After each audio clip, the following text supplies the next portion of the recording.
What up, nerds, and welcome to In-Game, and today we are having an honest and spoiler-free review of Stray. Stray is undoubtedly one of the most unique games to release thus far in 2022. An immediate eye-catcher due to its odd protagonist and controllable character, a stray cat. Stray's decayed cyberpunk setting is beautiful, and each area has its own particular feel, leading to a constant renewing feeling throughout your playthrough. But at the end of the day, the playable kitty's game has pitfalls that keep this game from reaching its full potential. Here at In-Game, we are giving Stray a 7 out of 10. Now let's go ahead and look at why. Intergaming. Stray's eye-catching settings are one of the strongest features to this game. As you travel through the cyberpunk world, you encounter a variety of areas that are completely different from one another.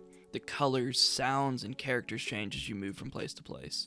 The vibrant and lively areas, looking especially clean on the PS5, are parts of a meticulously built world with care taken during every step of building it. The areas you encounter are the kind that stick with you long after the credits roll.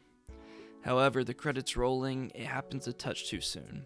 Taking only between 4 and 5 hours for a relatively thorough playthrough doesn't feel substantial enough. Each area has side activities, but honestly a couple more meaningful NPCs to interact with would be nice. Each area is so beautifully crafted that I can't help but wish that there was more to see, explore, and do in each stage of the game. Let's not forget that we are exploring this world as a stray cat. A stray cat that meets a robot companion to join on an adventure through a humanity-depraved world. Robots mimicking humans is all that's left, and you are left to ponder why.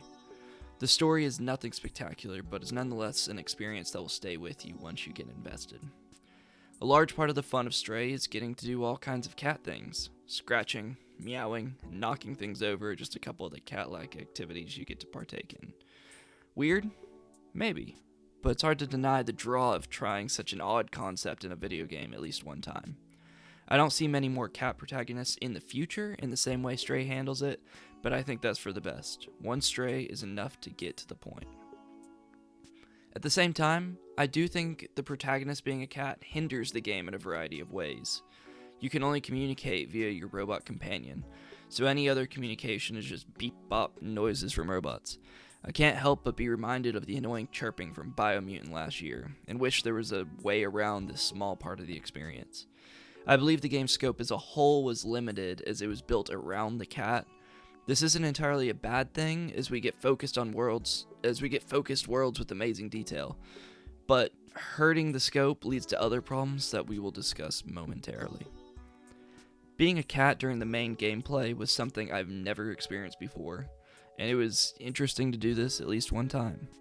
The gameplay loop to Stray consists of puzzles, a surprising amount of combat, and stealth sections, all built around the story. The gameplay is fun, and the developers have gifted us with creative solutions driving the game's core mechanics. The puzzles especially, I was thrilled with.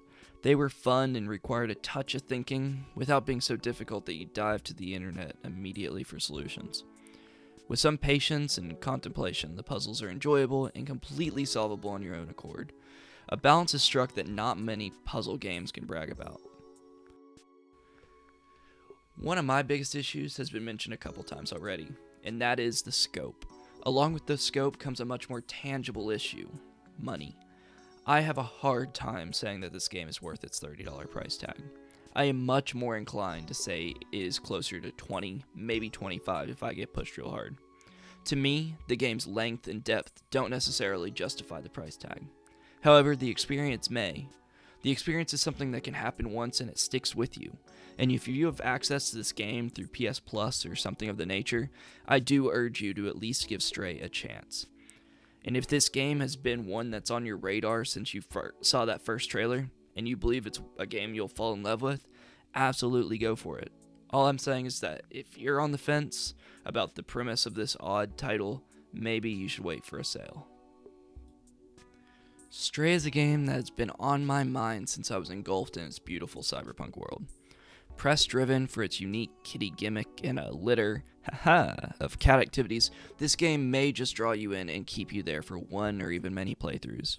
If you are willing to get entrenched in the world of this game, it may just be one of the most enjoyable and memorable short games you play this year. Thank you guys, I'm Hoops4, and this is In-Game. Thank you for watching, right here on In-Game. Be sure to like, comment, and subscribe for more content.